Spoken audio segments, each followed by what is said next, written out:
hầm phai mi nghịch sinh mò bên bom ma kalha se lung hem nya e lamuna athi san man luta senga e na hinga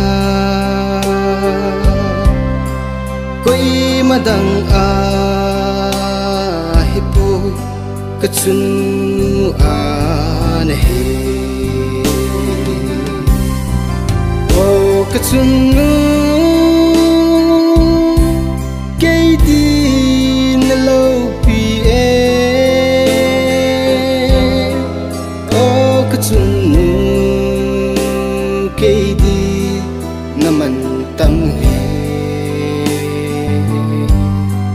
in sung mi pal chate lung mun pi chun nu hizing o chung pathen ka chung nu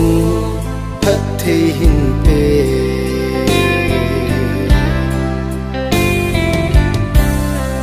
quay ham gen the ta a e na khu kha alung hana sa lung khum sa lo thako zen gen thei tin chang thu puma evo quay madang a hipoi kachun a na he o kachun kay di na lo pi e o kachun kay di naman tam e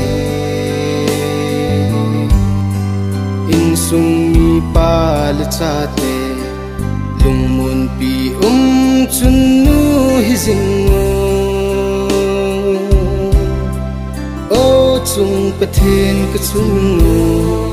phat the hin pe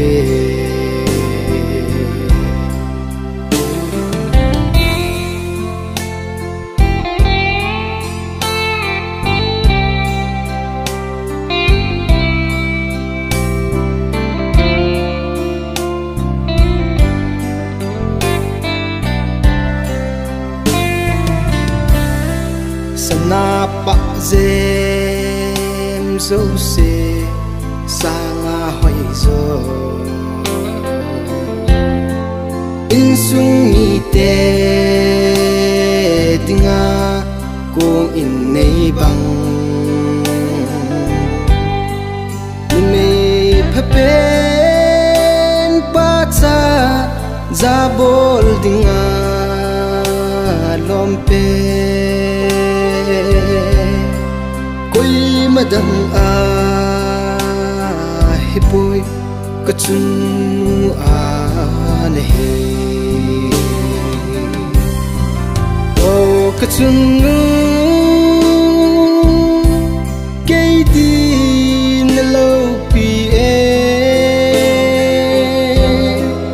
o kachun kay di naman tam he sung mi pal chate lung mun pi chun nu hizing o chung pathen ka chung nu phat the hin pe o chung pathen ka chung nu phat the hin pe